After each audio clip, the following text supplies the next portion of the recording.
You're watching us here on a Diwali special of Mad About Markets. It's Diwali, we indulge in Ritu. What is our favorite indulgence? Sweet, of course. Laddus, chocolates, anything. Or both. I mean, chocolates are really gaining traction, right? More and more hampers that are coming your way are chocolates, which you don't really share. I don't share, I eat all of them. And that's always on top of mind. Because it's Diwali, we take those liberties. Chocolates, that's what we're talking about. Well, that is what we're talking about, and that is what India is going to be talking about, because the entire confectionery space in the country, which accounts for all your chocolates, your hard-boiled candies, lollipops, eclairs, gums, and that's a mouthful, and mint as well, that is worth about 26,000 crore rupees as per Euromonitor. But chocolate, that is what we're talking about. That is the biggest contributor at over 15,000 crore rupees as of 2022, and it grew from a little over 12,000 crores as of 2019, and you can see the trajectory, and by 2027, it is expected to cross 23,700 crore levels.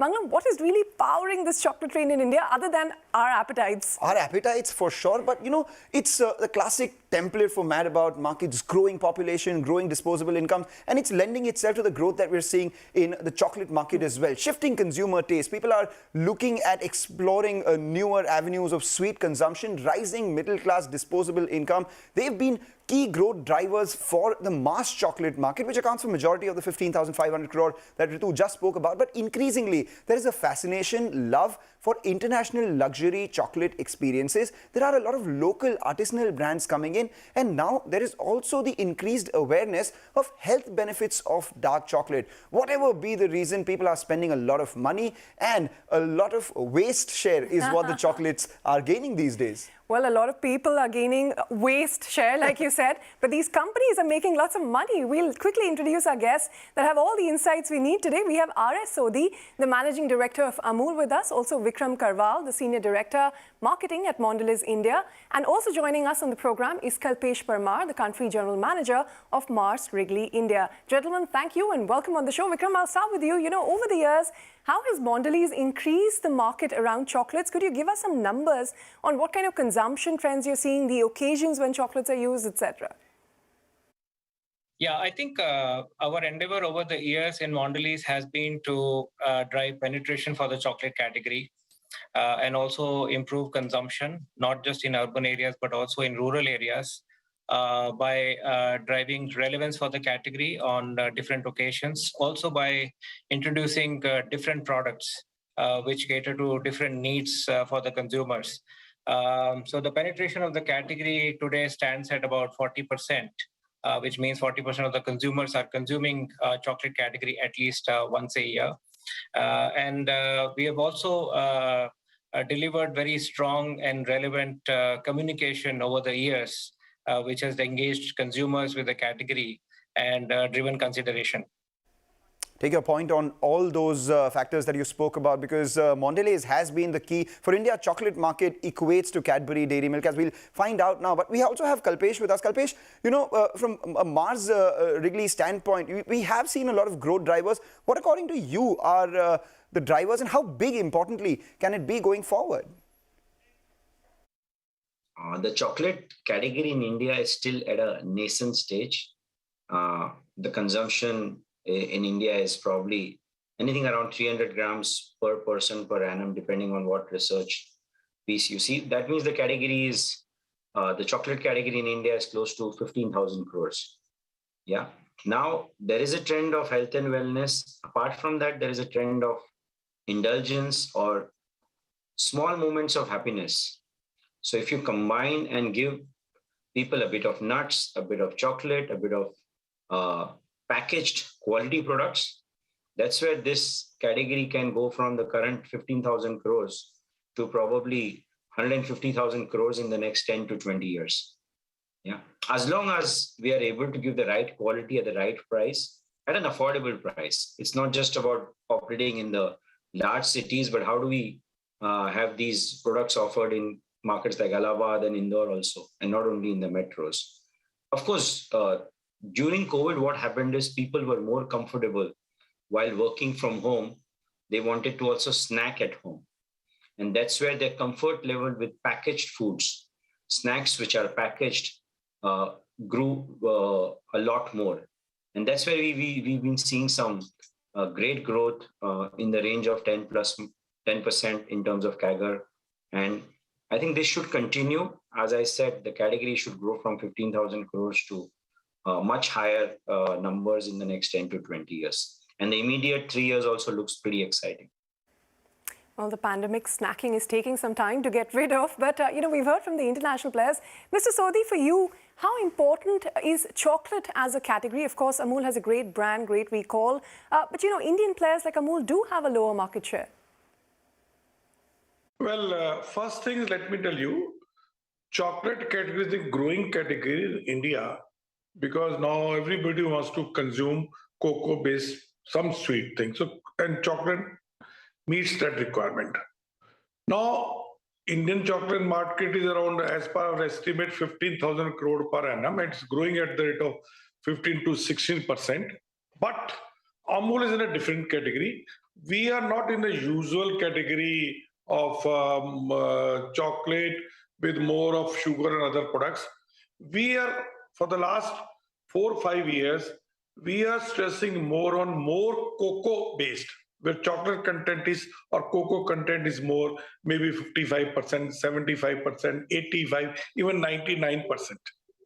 And right now, if you see value-wise, we are number 4, but volume-wise, we are number 3.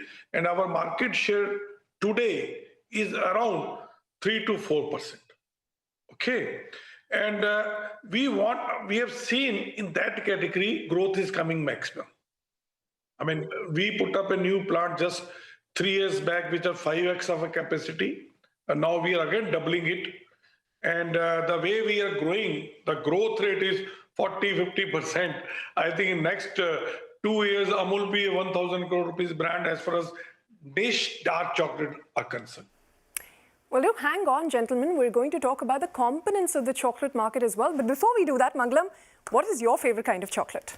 Any kind of chocolate is my favorite, but the one that I actually prefer is the ones which have wafer inside it. It's crunchy and it's got chocolate and it's just all things amazing. Well, you know what? You're in the minority here because what India really loves, because half of the chocolate consumed in India, it is actually in the form of tablet bars, the kind you see from Dairy Milk, Nestle, Amul, etc. And that is almost 45% of the market. 29% is Count Lines, what you like. That is chocolate filled with nuts, wafers, or toffee like your 5-star, your Munch, your Snickers, Kit Kat and whatnot. Then you have your chocolates and pouch packs. That's about 11%. A lot of this, us bought this on our birthdays to take to school, right? And then you have chocolates that have toys, which are gaining massive popularity. Kinder Joy, you know what I'm talking about. And then 5% is the rest of the market. Now, in what form does India really consume chocolate? The most commonly found one is still milk chocolate, accounting for about 58.5% of the market. Then you have your filled chocolates, the kind you like, about 31%. And 7.7% is dark chocolate. But don't be fooled by the small share of the dark chocolate, because this is the category which has been growing faster than the industry, and it increased from about 6.5% all the way to 7.7% in just a span of 3 years. So the question, Mangalam, really is dark chocolate the dark horse of the chocolate industry? I think you were waiting to make that word joke, right? But at lower levels as well, what it does is it's commanding a fair amount of premium, and increasingly consumers are preferring that, because we had a survey conducted by Mintel. They said that 37% of Indians strongly associate dark chocolate with health benefits. 39% said that they may also buy chocolates with added vitamins, minerals, etc. And 44% are willing to put their money where their mouth is. They are willing to pay a premium for healthier chocolate. So keeping these things in mind, companies have also tried to increase their customer base into the health conscious by introducing sugar-free, low sugar, organic, vegan, gluten-free chocolates for all kinds of diet and health preference. Kalpesh, you're talking about chocolates being an indulgence, but a lot of people are increasingly getting health conscious. How do you convince health conscious consumers to actually go ahead and consume more chocolate? This category, as I said in the beginning, will grow 10x in the next 1 or 2 decades if we are able to combine these experience along with health and well-being related products. Like in US today, we have a product called Kind, which is large amount of nuts with chocolates. So as we move towards a chocolatey experience with a lot of health and well-being included in that, that's where the category will explode. Well, healthier chocolates to increase their penetration. But Mr. Sodhi, let me come to you because, Amul is in the premium category products largely. But the scale and mass, that still belongs to the smaller price points of 5, 10, 20 rupee chocolates. What are your plans on that front? In Indian market is for the lower end of the market is a bigger scale, and we are going to be in that category. We have got 5 rupees, 10 rupees chocolate. The wafer chocolates are there. Even our regular milk chocolate is there. So we'll be there in lower end of the market also. But when it comes to the dark chocolate, more cocoa content chocolate or high end of chocolate, I think Amul is the market leader today. Okay, you want to be the market leader in the dark variant, but also looking at mass products. But Vikram, I mean, how do you, convince the health-conscious consumers to go ahead and consume chocolate? I mean, what are the potential growth for sales in that? A lot of consumers are becoming health conscious and they are looking for portion control, but they're also looking for permissible indulgence. That's another important trend, right? Consumers do believe that it's important to have a healthy diet, but a little bit of indulgence is also part of that healthy diet, right? So that's an important thing to keep in mind, and that's where we come in, right? See, we are a snacking company, and this is an important issue that is facing our society, and there is no one silver bullet for this. We are in the business of snacking. We want to build the right snack for the right moment. But we also want consumers to snack responsibly, right? So we are taking a few initiatives at our end. For example, we want to make sure that the consumers are snacking mindfully and they have all the information on the pack, on the back of the pack, on the front of the pack. We're also focused on making sure that we are improving our current portfolio as much as possible. We are trying to reduce sodium, we are trying to reduce sugar, and we are trying to reduce saturated fat from our products. Take your point, Vikram, and what you do will have ramifications on the industry itself. Let's talk about the industry. And if the color of my jacket is something to go by, we will know who the leader in the chocolate industry is. It's Mondelez, the owners of Cadbury, and they are a leader by a distance, 57.5% market share as per Euromonitor. And just to tell you the scale of their dominance, they're 3.5 times their next biggest player. That is 16% market share coming in for Munch and Kit Kat owners Nestle. The third one is Ferrero Rocher, increasing its presence because of the toy chocolate. We have Mars, which has 2.5% market share. Hershey's at 1.2%. Interestingly, majority of the market is still consolidated within the MNC pack. The top 6, we have just one Indian player, GCMMF, which owns Amul at 1.1% market share. In terms of popular brands, I mean, it is understandable that dairy milk will still rule the hearts and mouths of Indians, 30% market share. But we've seen a big jump in the market share of Kinder Joy, 7.3%. Maybe kids loving the toys that come with it. 7% share for Gems and 5-star each. And the Nestle brands, Munch and Kit Kat, 6% each. Ritu, of all these, which is your favorite? Well, it depends on the day, on the mood, because you know what chocolate really is as a category is an impulse category. 96% of it is still sold offline. Now, within that, about 77% is sold through small local grocers, 13% through super and hypermarkets, about 3.1% through food, drinks, tobacco specialists. And I hope people who've been advocating how UPI has killed toffee, we've debunked that enough and more on the channel. Now, retail e-commerce, it is still about 4.2% of the overall sales of all chocolates in India. But innovations have been driving growth lately, and we have seen some interesting launches come in from the MNCs. First, let's talk about Mars. Now, Snickers launched Kesar Pista in India in 2022.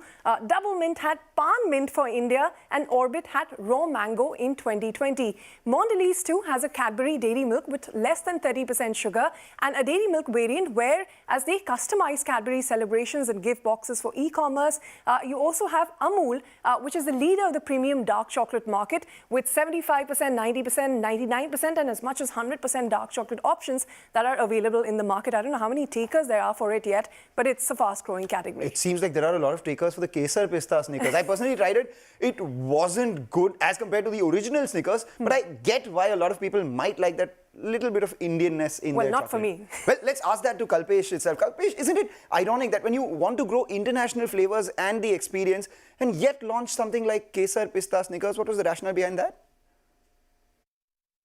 I think local flavors and inclusions are the way to win in snacking category. Yeah.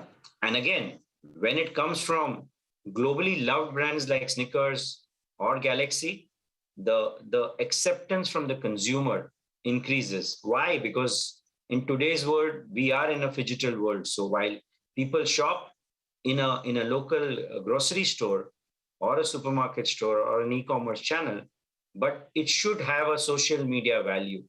It should be an experience of that brand, which can give them that international experience. So once you combine these things, I think there is a sweet spot sitting. Well, let's go even more hyper-local. And Vikram, let me put that question to you. Could you give us some sense of the penetration of brands in rural and urban markets? And what are some of the consumption trends that you're seeing playing out there? Rural is a very important market for us. Rural contributes almost 1/3 of our business, right? And if you look at the FMCG industry, it will be contributing roughly 1/4 of the consumption that happens in FMCG. So rural is a very, very important driver for us. I think in terms of penetration of the category in rural, it will definitely be lower than urban. But we have also seen a dramatic change in the last few years. People are able to afford premium products now in rural. Penetration of the category is increasing. Plus, our presence in rural markets and our distribution is also increasing. We are focusing a lot on data, on technology, on our presence. We are building our cold chain very aggressively in rural areas so that consumers are able to access those products which they used to in urban India equally well in rural India as well. They are able to get the same range of products, same choices that the urban consumer is enjoying today in rural areas as well. So that has been our focus to drive rural growth. We definitely see penetration growing, consumption growing, and more importantly, relevance of the category growing in rural areas as well. All right, gentlemen, hang in there. We'll head into a short Kit Kat break. Not sponsored by Kit Kat, but we will eat one. And on the other side, we'll talk about what's helping float the chocolate industry's boat. And we talk about the key challenges facing the sector in Yays and Mays. But as always, we'll also ask a bigger question, and that is, in this MNC-dominated market, can Indian brands get a bigger piece from the chocolate industry?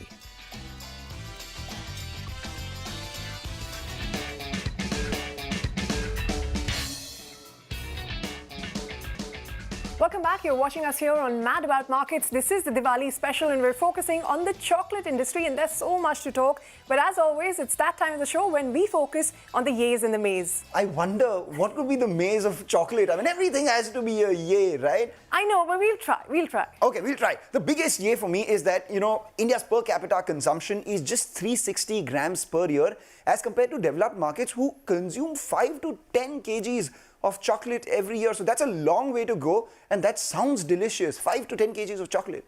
Yes, it is, but what is the size of that pie? Because the urban market is really saturated. It is a Bharat opportunity where players will now have to go to expand. The Bharat opportunity is where everyone else is going as well. We've heard from Mondelez, Mars, all of them looking to expand in rural areas to maintain growth and increase their penetration. But this is particularly challenging at a time when the country and the population is becoming more and more portion and health conscious. How do you get them to eat more sugary chocolates? Well, the portion which is getting portion conscious is a sliver, and the urban as well, right? And then there are opportunities in e-commerce offerings. You can order things and send it to people. Gifting, that's a big opportunity. Well, you can order, but therein lies the challenge because you have to maintain it at a certain temperature. There's refrigeration infrastructure involved. You can't have liquid chocolates getting delivered, right? Yeah, but it's become a primary sweet for occasion celebration. I mean, we've seen traditional mithai dabbas, if not being replaced, at least being added on to a big chocolate box that one gets as well. But let me ask you, in that chocolate box that you've been getting, how many of those are really Indian brands? It is MNCs that dominate the market here. Yeah, but some of those MNC brands as well have